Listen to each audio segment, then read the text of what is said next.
Olá, meus amigos do Brasil, tudo bem por aí? Que ótimo, hein? Que ótimo por aqui.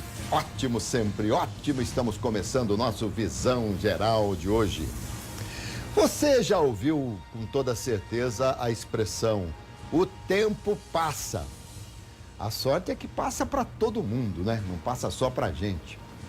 E tem muita gente que fala: eu não quero ficar velho, não quero ficar velha. Pois é. Mas ficar velho ou velha é a alternativa para não se morrer jovem. Para não morrer jovem, né? E hoje, então, nós vamos falar sobre medicina da longevidade com o Dr. Maurício Serafim, que já esteve aqui, que já foi sucesso. E é sempre uma alegria muito grande recebê-lo.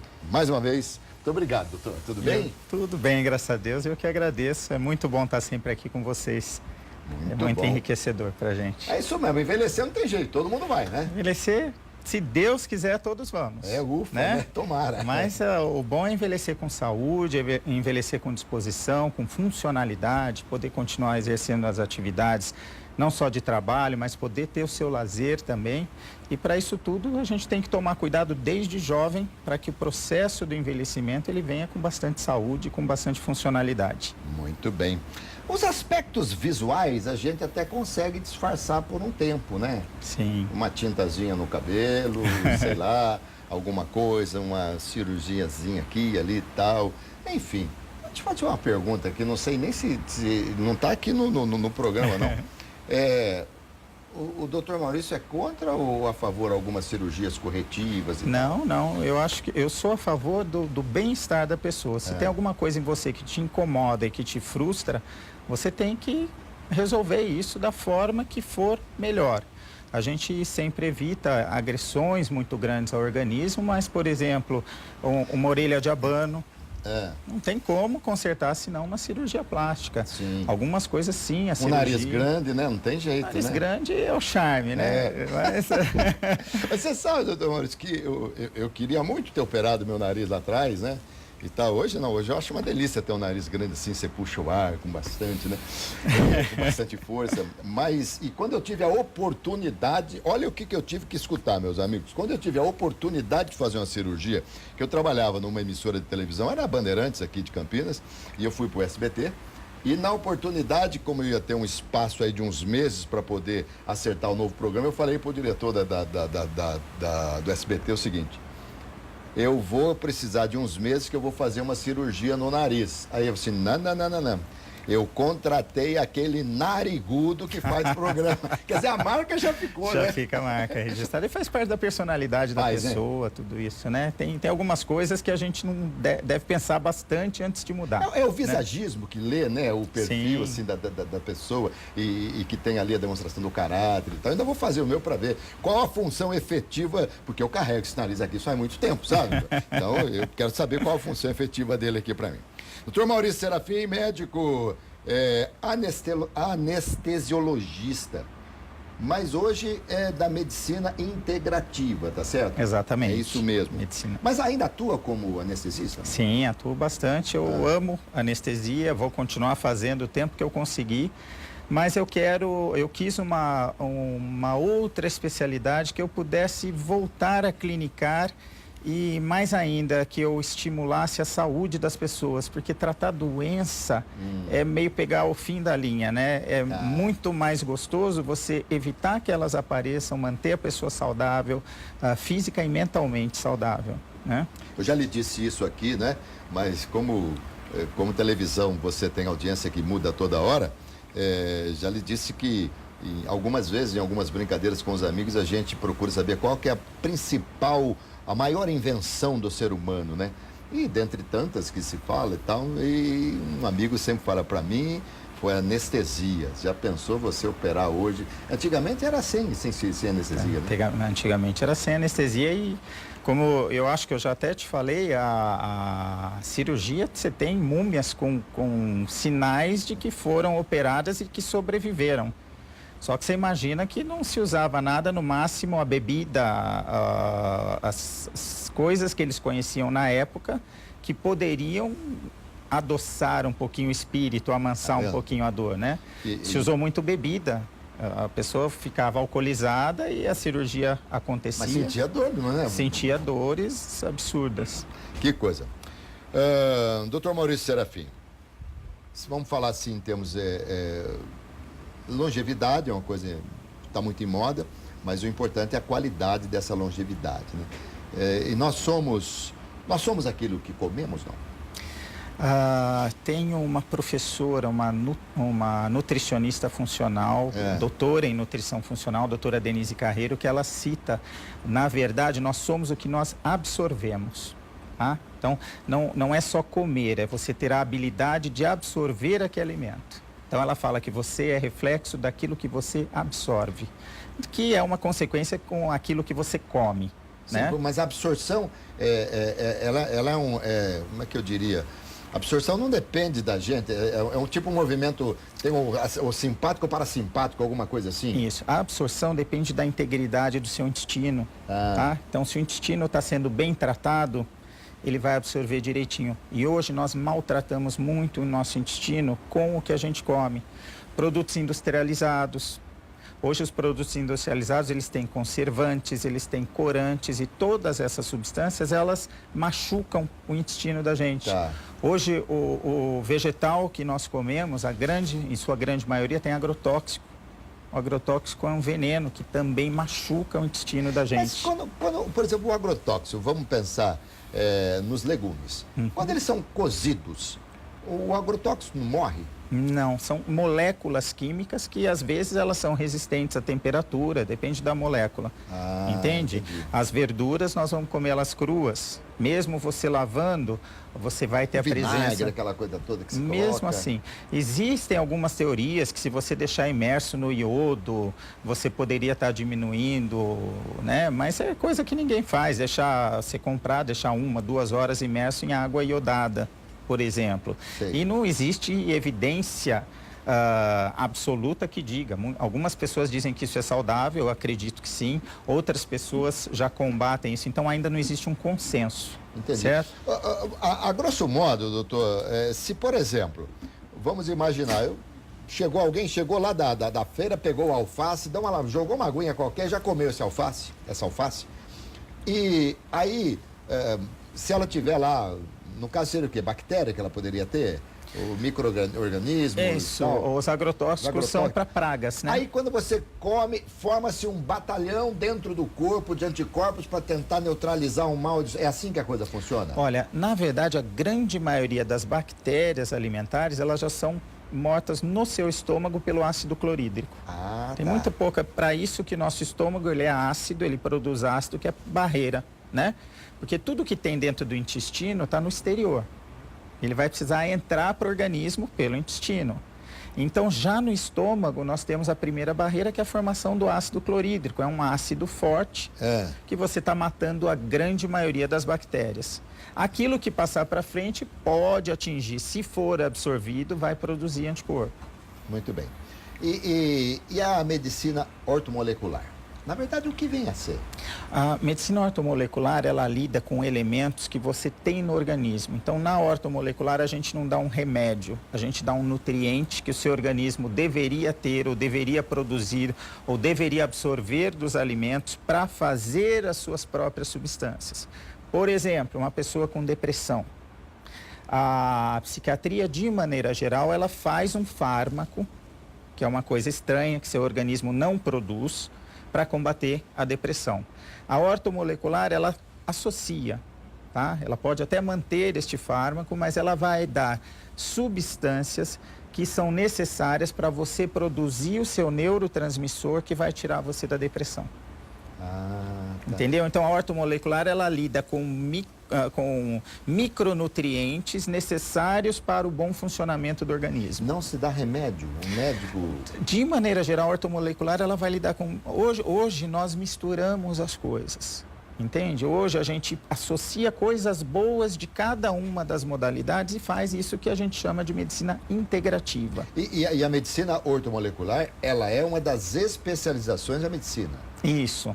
Hoje ela já é aceita como especialidade médica. Quando fala hoje ela já é aceita, isso é coisa recente? É recente porque o meio médico, ele é muito conservador. ele tem que ser bastante conservador, porque você vê que várias coisas vão virando moda, existe um modismo, então a medicina cartesiana ela é muito fechada para aceitar, então você precisa ter muita evidência para que aquilo seja aceito pela medicina convencional. E a medicina, e a ortomolecular, ela se vale muito, muito mais da alimentação do que a medicina normal? Sim, sim. Na ortomolecular, a gente detecta os processos, as deficiências. Você repõe inicialmente as deficiências com fórmulas de micronutrientes, de vitaminas, de minerais, mas a gente sabe que a melhor fonte do mineral e da vitamina é o alimento. Então, aí ela se associa a quem? A nutrição funcional. Então, uma coisa vai se amarrando à outra para fazer essa medicina integrativa. E, na verdade, nutrição funcional é? A nutrição funcional hoje em dia, uma das modalidades da nutrição. Quem faz são as nutricionistas, que fazem muito bem feito isso, e que elas têm uma visão do alimento como suplemento, como fonte de mineral, não só como fonte calórica, mas como fonte de minerais, de vitaminas, de nutrientes necessários para algumas funções. Então, uma nutricionista funcional, por exemplo, ela vai passar para você uma alimentação específica para aquela carência que você tem. Uma criança com autismo, hoje em dia elas estão passando alimentação com menos agressão ao intestino, com menos lactose, com menos glúten. Então ela adapta a nutrição para que funcionalmente essa nutrição ajude você a superar deficiências que você tem.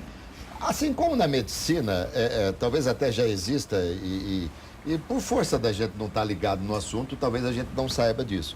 As nutricionistas também vão se especializando, por exemplo, nutricionista para quem tem câncer, nutricionista para quem tem autismo e tal. Existe isso hoje? Sim, a nutrição ela é uma especialidade, uma ciência que também, como a medicina, ela está se ramificando. Existem N teorias diferentes, então tem a nutricionista que ela é mais funcional, que é a nutrição que mais encaixa com a longevidade, é a nutrição funcional. Existe a nutrição que vai para a linha de, vamos dizer assim, técnicas, a nutrição em zona, nutrição que faz a dieta cetogênica. Dentro da mesma especialidade, elas têm vários caminhos de orientar a nutrição do paciente. O doutor Maurício Serafim, como a tua especialidade aí, a gente pode até dizer, na linguagem bastante popular, é fazer com que o indivíduo envelheça com saúde, com vitalidade e tal, o Ministério aí da Previdência disse que idoso, a aposentadoria vai ter que crescer em termos de idade porque a coisa está complicada. E para vocês, o idoso, ele também vai acompanhando? Uma pessoa hoje, 62 anos de idade, é uma pessoa idosa? Olha, hoje a gente considera muito mais a idade biológica dentro de uma clínica do que a idade cronológica, né? Então a gente tem até testes que você vai saber o quanto você está distante da tua idade cronológica. E a longevidade quer fazer você ficar distante da tua idade cronológica, para menos. Muito bem, claro, né? O paciente chega, a maioria dos pacientes chega um pouquinho além da idade porque está inflamado, está estressado. Então, nós podemos ter uma pessoa de 50 anos idosa ou com características da idade mais avançada. Sim. E uma pessoa com idade cronológica maior com características diferentes. Sim, tá certo? Exatamente. Porque a minha pergunta é a seguinte: a partir de que idade o cidadão, a cidadã, né, nós, os homens, devemos nos preocupar em ter certos fortificantes? Porque a gente ouve falar muito, fulano quebrou o fêmur. Quebrou o fêmur é praticamente, há tempos atrás era, se não atestado de morte, de óbito aí, mas era uma coisa complicada. Não sei como é que é hoje, né? E também, como é que se quebra um fêmur? É fazendo exercício ou, de repente, do nada a pessoa acaba fraturando? Olha, a maioria das vezes, principalmente essas fraturas em idosos, ela acaba acontecendo por fragilidade do osso, por osteoporose, por osteopenia, e isso vem de longa data, né? Na mulher é mais frequente que no homem, porque a partir da menopausa a mulher deixa de produzir a quantidade suficiente de estrógeno, e o estrógeno é um potente vamos dizer, ele ajuda o cálcio a se fixar no osso, né? Então, hoje, cada vez mais, os ginecologistas estão colocando, não só pela osteoporose, mas por N fatores, que a mulher, de maneira geral, ela deve fazer uma reposição hormonal. Sim. Não só para osteoporose, mas para proteção do coração. Para você ver, a mulher, os hormônios, eles protegem a gente. Né? Os hormônios que o nosso organismo produz, eles protegem a gente. Uma mulher antes da menopausa, ela tem menos da metade da chance que o homem tem de infartar. Como é que é? A mulher antes da menopausa, quando ela tem bastante estrogênio, ela infarta muito menos que o homem. Muito menos que o homem. Depois da menopausa, iguala a incidência de infarto entre o homem e a mulher, se ela não fizer reposição hormonal. E para o homem não existe essa relação na andropausa? O homem, a testosterona protege o coração, mas a gente não conseguiu fazer tanta relação quanto o feminino. Porque o homem, o decréscimo é lento. A mulher, na menopausa, existe uma mudança drástica no perfil hormonal dela. Tá. Essa pergunta teria que ser para um cardiologista, mas como você está toda hora acompanhando, existe um período de idade onde a incidência do infarto é muito mais forte no homem? Sim. O infarto ele tem uma incidência bimodal, que nós chamamos. Bimodal. Tá? Então, ela tem duas tendências. O infarto do cara mais jovem, que a faixa etária está cada vez vindo mais para cedo. Olha que coisa. Então, hoje em dia, existe uma faixa de em torno dos 30, eu não tenho certeza essa faixa, mas é em 30, 35 anos. Antigamente era 35, 40, ela está ficando cada vez mais cedo que o homem infarta. Depois ele passa por um período que é mais tranquilo e depois lá por volta dos 60 anos de idade tem outra alta incidência de infarto. Tá. O infarto no idoso mata menos do que o infarto no jovem. Isso aí, a explicação seria por qual razão? O infarto no idoso, você já teve tempo de isquemia, tempo em que seu coração já está sentindo falta do oxigênio e já deu tempo dele criar circulações colaterais. Alternativas. Exato. No jovem, não, ainda não deu tempo de você fazer outras estradinhas para o sangue ir. Tá. Então, o infarto no jovem costuma ser pior do que o infarto no idoso. A história do infarto fulminante, né? Exato, fulminante no jovem. É infarto ou infarte? É infarto ou enfarte. Depende da origem, se é grego ou se é latim. Tá, mas para falar das duas formas. Quando das duas formas é perigoso, né? De qualquer jeito, eu não queria ter nenhum. Nenhuma das duas. Mas ele vai avisando antes, não? Tem, algumas vezes sim, depende da causa. O idoso, ele começa a ter cansaço, tem um pouco de... ele sobe uma escada da falta de ar, às vezes dor. Tem infarto que não tem dor, mas a maioria tem desconforto. Então, hoje em dia, o que a gente fala para os nossos alunos, os nossos estudantes? Qualquer dor do abdômen para cima, tá? Num paciente que seja hipertenso, que seja obeso, que seja diabético, ou seja, um paciente de risco, você tem obrigatoriamente que descartar. É aconselhável a pessoa de uma idade assim, que seja mais ou menos desse grupo de risco, andar com um vasodilatador? Só se indicação do cardiologista. Por quê? Porque às vezes você pode acabar usando sem ser necessariamente o problema e agravar. Porque tem consequências também. Então, só se o seu cardiologista, ele vê que você tem uma cardiopatia isquêmica por vasoconstrição, aí ele vai orientar. O doutor Maurício Serafim, a gente ouve muito falar porque o que o povo fala é uma coisa impressionante, né? Eu conheço alguns médicos que quando, por exemplo, eles vão falar de uma doença para a pessoa, eles falam assim: olha, você está com um problema assim, deixa que eu vou cuidar de você. Se eu falar exatamente o nome, você vai procurar lá no Dr. Google e aí você vai fazer e vai ficar... O Google ainda é um problema, né? O Google ainda é um problema. Muito bem. Mas o povo fala, olha, vou dar um exemplo aqui. Eu já ouvi muito a seguinte expressão: quem come uma maçã por dia jamais vai visitar um oncologista. Não sei se é verdade ou não. Tudo que tem na natureza, acho que Deus não colocou as coisas aqui por colocar. Tudo tem um sentido, tem uma razão. A cura de toda e qualquer doença, ainda que não descoberta momentaneamente, ela ainda está na natureza? Existe alguma coisa, alguma fruta, alguma raiz, alguma planta que possa no futuro vir trazer a solução para o problema? Olha, a maioria das coisas que se descobrem hoje, elas vêm a partir das plantas e que depois eles acabam modificando, aprimorando. Sim. Por exemplo, cúrcuma, açafrão. Açafrão da terra é a cúrcuma longa ou curcuma longa. Aquele amarelado? Aquele amarelado, tá. aquele pozinho Tá. que a gente usa Açafrão. na comida e que se você usar fresco ele é melhor ainda. Ele já está provado que ele tem atividade anticâncer. Olha aí, o Ele açafrão. tem atividade anticâncer, ele tem atividade anti-inflamatória, ele tem atividade analgésica. Hoje o paciente com problema de coluna, que não pode ficar tomando anti-inflamatório, toma uma mistura de açafrão com pimenta preta e com a bosélia. Então a gente faz a formulação. Bosélia serrata, que é outra planta. Então a gente faz comprimidinho. É um fitoterápico para quem tem alergia. Tem gente que tem alergia a tudo quanto é anti-inflamatório. Aí vai para o lado da fitoterapia. Você falou, a gente faz, você prescreve isso? A gente prescreve, a farmácia de manipulação faz, né? E aí o que a gente aconselha? As pessoas não esperarem adoecer para ter hábitos alimentares bacanas. Né?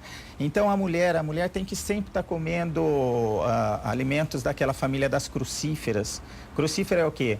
É o brócolis, é o repolho, é a couve, couve-flor. As crucíferas são ricas em substâncias anti-câncer de mama. Olha aí, olha certo? aí. Então hoje está ao alcance de todo mundo. Que belezinha, eu vejo minha neta de um ano e 7, 8 meses comendo arvrinha, que a gente fala que é o brócolis. Isso é ótimo. Olha, as mães têm que incentivar bons hábitos alimentares. Desde criança. A gente tem que parar de comer bolachinha, comer essas coisas e dar uma arvorezinha. Olha ela aí. come com gosto, ela come com satisfação. Com certeza. A criança aprende a comer aquilo que os pais oferecem. Então não adianta falar, meu filho não come legume, meu filho só come bolacha, só come essas coisas. Não, se você não der para experimentar e começar com hábitos saudáveis, você já está plantando a longevidade dela. Doutor Maurício, o governo sabedor disso, não consegue fazer campanhas no sentido de incentivar esse tipo de alimentação? Será que é o bloqueio comercial das grandes multinacionais, dos enlatados e de todos esses detalhes? Olha, sem dúvida, até um certo ponto deve ter algum bloqueio, porque não existe interesse financeiro. Mas será que é tudo tão cruel? Eu tento não acreditar muito nisso, porque senão a gente perde o ânimo, né? Agora, se o governo ajuda, você está perguntando para o irmão errado. Sem dúvida, por doutor Pedro Quem entende é o outro irmão. Dá um licença um pouquinho aqui, doutor Maurício. Que delícia falar com o doutor Maurício, hein? Acho que eu vou me tratar lá com ele, hein? Assim eu vou envelhecendo com saúde, né? Olha, tem uma coisa também que é muito bom, ou é boa, né? Uma coisa muito boa, quando de repente assim que modifica o teu astral, é ganhar dinheiro. Doutor Maurício, eu queria que você falasse mais alguns alimentos, assim, antioxidantes, de repente, para que as pessoas, ao passarem na feira, no supermercado, e falam, o doutor falando isso aqui, vou comprar isso aqui e tal. Dá uma ideia pra gente. Todos os alimentos frescos, sem agrotóxicos, de preferência orgânicos, eles são ricos em substâncias que protegem a gente, tá certo? Então a gente tem, por exemplo, a laranja, ela tem a maior parte da propriedade da laranja não está no suco. Está no bagaço da laranja. O suco da laranja só tem o açúcar. No bagaço da laranja você tem os flavonoides, que são antioxidantes. A cebola, por exemplo, a cebola é um excelente antialérgico. A cebola ela tem quercetina, é uma substância que é presente na cebola e que ela atua como antioxidante e como um excelente antialérgico. E não importa se ela é frita ali antes? Não importa. Você está se alimentando até dela comer fresca. Cebola fresca deve ser muito complicado. É complicado, né? Ainda mais se for sair de noite, aí já não tem jeito. Aí não tem jeito. Né? A cebola dizem, eu não sei, isso aí talvez não seja da sua área, mas dizem que a cebola, ao ser descascada, ela tem que ser consumida inteira. Não se deve guardar em geladeira, que ela absorve toda a bactéria e tal. Como é que é?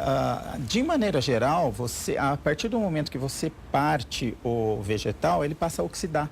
Então ele perde o efeito antioxidante. E algumas delas podem até se contaminar. Então o ideal é você usar e partir aquilo que você vai usar. Às vezes, pela praticidade, você fala, já vou partir, deixar congelado, tá bom, não é ruim de tudo, mas o melhor é você partir e processar no momento em que você vai utilizar. A couve, por exemplo, é um excelente calmante de mucosa gástrica. Então, a pessoa que tem gastrite crônica, em vez de ela usar cronicamente o omeprazol, que vai atrapalhar muito a digestão dela, Faz toda manhã um suco de couve com um pedacinho de gengibre, um limão espremido. Aí você adoça com uma fruta para não colocar açúcar. É bater a couve com água. Você bate a couve, pega uma couve orgânica. Na hora você lava ela, pica, põe no liquidificador com um pouquinho de água, um pedacinho de gengibre e uma fruta para adoçar. Não precisa nem coar, pode comer. Nem deve coar porque ela é super saudável assim. Exato. A couve ela acalma o estômago. A couve é rica em cálcio. Para a mulher que tem osteoporose, é muito melhor que o cálcio de origem animal. O leite ele tem muito cálcio, sim, mas o cálcio de origem animal ele tem menos afinidade, ele vai menos para o osso. Tá. Ele vai mais para a gordura do que para o osso. Tá o certo. Cálcio de origem vegetal ele é maravilhoso. Todo vegetal verde escuro é riquíssimo em cálcio.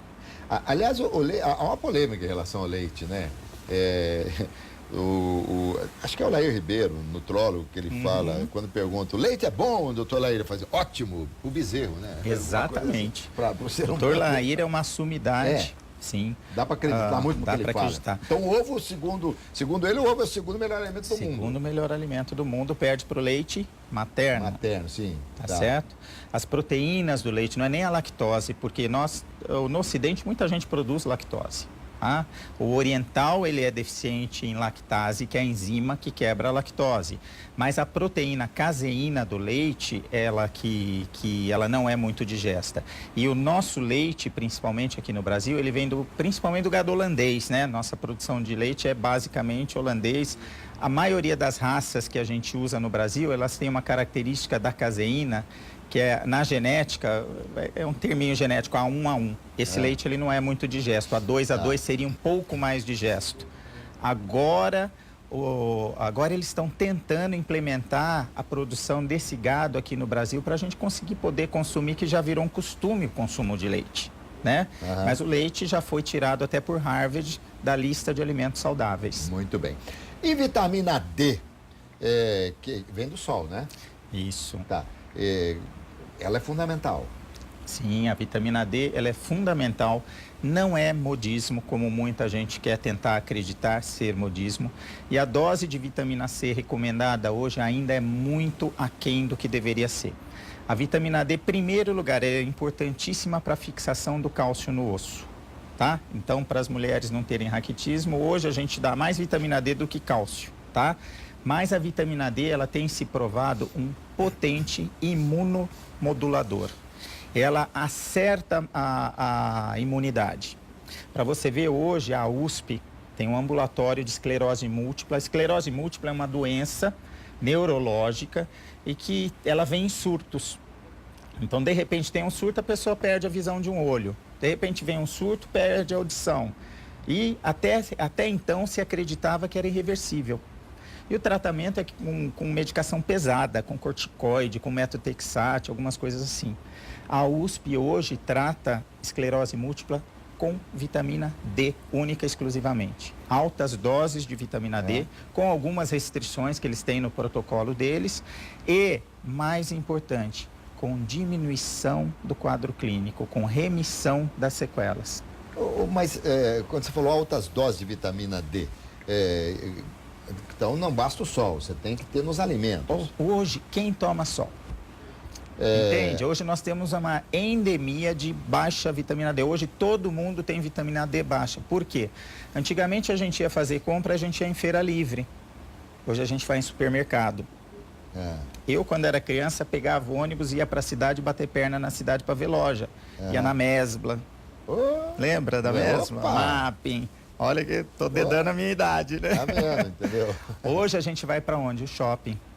Hoje nós moramos em apartamento, a gente desce na garagem, entra no carro da gente, que tem insufilme, sai no trabalho da gente, entra, a gente não vê a cor do sol. É verdade, hein? Então, se a gente tomasse a quantidade de sol necessária, a gente vai para o sol, a gente está coberto. Sim. Então, nós não produzimos, nós não convertemos a vitamina D que a gente precisa converter. A vitamina D, ela vem do colesterol. Tá? E transformações a gente necessita do sol para a última transformação dela na parte ativa da vitamina D. Então todo mundo tem vitamina D baixa. Então, se tomássemos sol o suficiente, não teríamos, tá certo? Não teríamos. E que sol que devemos tomar? O sol saudável é aquele que não machuca a pele, que seria até 10, 11 horas da manhã, depois das 2 da tarde, conforme as orientações dos dermatologistas. O sol a pico, a gente não tem muito filtro para os raios ultravioleta que machucam a pele. Certo? Sim. E hoje, como a gente está destruindo a camada de ozônio, a gente sai para o sol, a gente passa filtro solar. Filtro solar. Passou filtro, não está convertendo. Mas então deixa eu fazer uma pergunta aqui para aquelas mulheres que vira e mexe, a gente vê, vira e mexe é força de expressão também, né? Nem viramos tanto, nem mexemos tanto. Mas quando vamos à praia e a gente vê sol de meio-dia, aquelas... Normal, mais as mulheres, né? Alguns homens também, se expondo ao sol e tal. Esse sol, ele é muito prejudicial à pele, no entanto, ele também tem vitamina D. No entanto, ele também promove a conversão de vitamina D. Aí a gente fica no mato sem cachorro, né? Porque esse sol, os dermatologistas avisam a gente que esse sol ele é agressivo principalmente para quem tem pele muito clara. Certo? Esse sol agride a pele. Só que esse sol também promove a formação de vitamina D. Então, o que a gente faz? A gente usa o sol bom, a parte boa do sol, e evita essa exposição ao sol do meio-dia. E quem tem pele muito clara, então, na teoria, por exemplo, se tomar meia hora de sol, uma pessoa de pele muito clara, numa comparação com o negro, por exemplo, tomou essa meia hora junto, a que tem a pele clara absorveu muito mais a vitamina D? A que tem pele clara, ela vai converter mais vitamina D. Mais a vitamina D. Tá? A verdade, ela não absorve a vitamina D. O raio de sol faz a substância transformar em vitamina D. Tá? A pessoa de pele negra, ela é mais carente de vitamina D do que a de pele clara. Por qual razão? Ela converte menos. Porque a pele negra talvez... A pele bloqueia. Bloqueia um pouco mais. Isso. Muito bem. Estamos aprendendo hoje aqui, hein? E em termos o que é que tem na natureza, que tem bastante vitamina D? Bom, primeiro tomar sol, certo, né? Depois todos aqueles carotenoides, eles ajudam a formação de vitamina D. Os vegetais cor de laranja, né? Então, a cenoura ajuda... Acerola, tudo isso. Mas a vitamina D, ela vem mesmo do colesterol. Tá? Então, a gordura que a gente come, ela vira os precursores da vitamina D, que na pele vão se transformar. É muito mais do que na alimentação, é a conversão que viria da pele. Vem do colesterol, você falou da gordura. Então, por exemplo, de repente, quando você comer alguma coisa e está com gordura, não se penalize tanto, porque você também está ajudando a vitamina D. Exatamente. Então você vai a uma churrascaria, você não precisa falar pro pessoal, vou comer, olha, vou me servir de vitamina D. Exatamente, você está livre para comer a picanha, né? A picanha, por exemplo. Aliás, a picanha, eles dizem que se você tirar aquela capa, tirando aquela gordura e tal, mas a própria gordura já está infiltrada na carne, né? Sim, e é saudável, não deixa de ser. O excesso que não é saudável. O doutor Maurício falou uma coisa assim fundamental, gente, é o excesso. Nelson Rodrigues, né, já dizia que todo radicalismo é burro. Então, não adianta. Se você comer moderadamente, dá para comer de tudo, não dá? Exatamente. Hoje tem muito aquelas teorias, eu não vou comer leite ou derivados, glúten, não sei o quê. Hoje, se você for levar tudo em prática, você não vive. Sem dúvida. Você perde a vida social, tudo. Então, o que a gente sempre recomenda? Esses pecadinhos do alimento, a gente vai fazer sim, a vida toda. Mas não precisa ser todo dia, tá certo? Sim, claro. No seu dia a dia, mantenha uma dieta saudável, uma dieta nutricionalmente correta. No seu fim de semana, no seu passeio, você vai poder tomar um vinho? Vai poder tomar um vinho. Um dia você vai sair com os amigos, quer comer uma pizza? Come uma pizza. Só que no resto da semana você reequilibra. É o que você falou, equilíbrio, ele gera bem-estar para tudo. Na vida, na saúde, na política, tudo que não é extremo funciona melhor. Olha, você pode comer de tudo, porém não tudo de tudo. Mais Exatamente. Ou menos isso, tá certo? Exatamente. É isso aí. Eu também falo, quando eu dou uma exagerada, eu também falo o seguinte. Quando eu morrer também não vou comer mais nada. É verdade. E vou emagrecer e também nunca mais vou engordar. Tá e vou ficar tanto tempo sem comer, né? Que é bom fazer uma reserva. Dá licença um pouquinho, doutor Maurício. Olha que legal, hein? Que legal.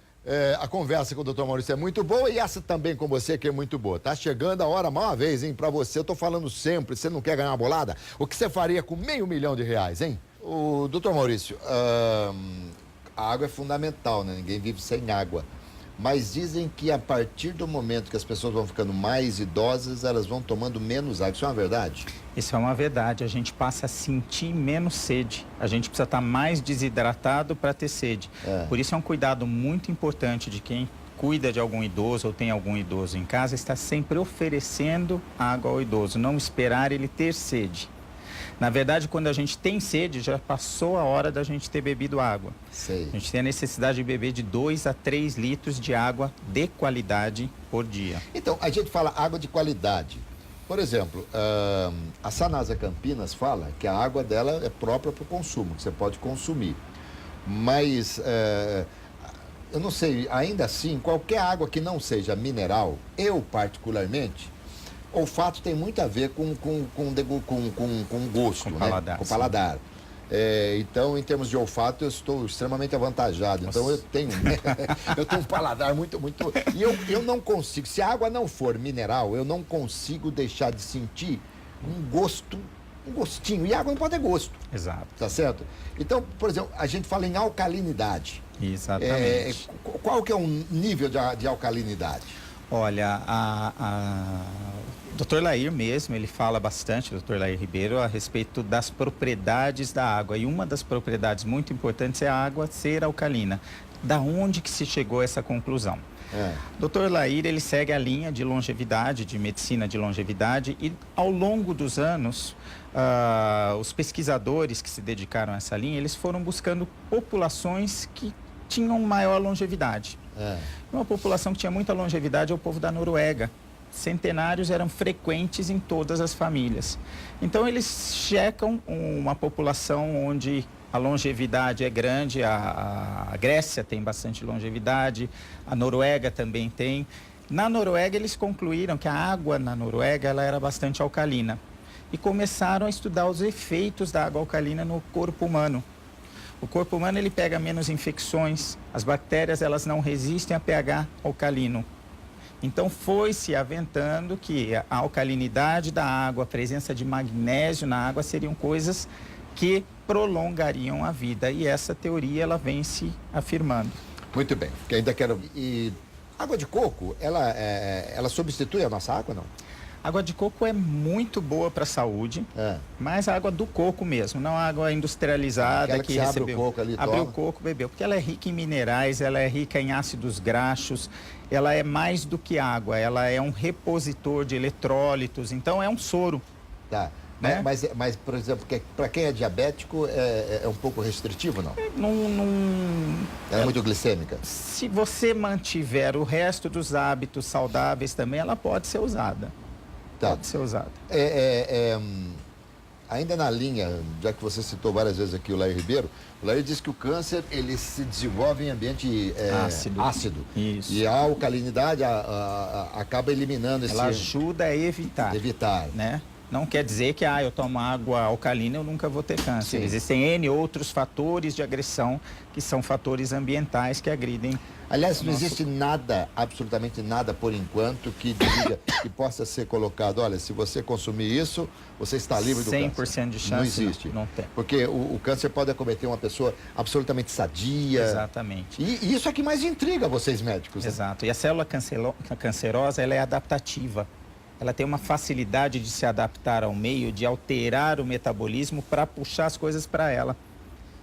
Então, hoje em dia, e através até dessa facilidade, hoje em dia estão surgindo, dentro de ortomolecular, dentro das outras terapias, técnicas na tentativa de alterar esse metabolismo da célula. É verdade que a célula cancerosa, ela se alimenta muito de açúcar? Ela se alimenta muito de açúcar. Mas o açúcar branco ou o açúcar que se transforma em açúcar? Glicose. Ela altera todo o nosso metabolismo energético para jogar o açúcar para produzir energia para ela. Muito bom. Ela precisa de muita energia. Mas o açafrão, colocando açafrão no arroz ali... Maravilhoso. Maravilhoso para a mulher, ela ajuda a evitar o câncer de mama. Não significa que evite de uma vez. Açafrão, o brócolis. Brócolis. Alimentos saudáveis. Hoje, se você tem acesso, todo mundo que quiser, tem no próprio Ministério da Saúde, você entrar na internet, você pega dieta anti-câncer. Você vai ver N dietas anti-câncer falando disso que eu estou falando, e para você tornar mais palpável e ir adaptando a sua dieta do dia a dia para uma coisa saudável, para fazer bem para você. Isso não aí. É nada ruim, não. Tudo coisa boa. Você sabe que é uma delícia conversar com você, né, Maurício? Eu tenho o maior prazer em vir aqui. Isso aqui é muito vai gostoso. voltar outras vezes. Obrigado demais, viu? Eu que agradeço.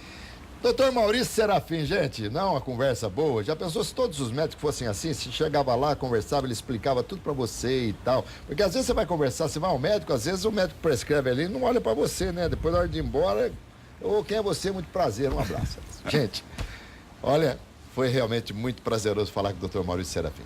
Saúde, paz e alegria. E muita sorte. Bora, doutor. Vamos nessa. Muito obrigado.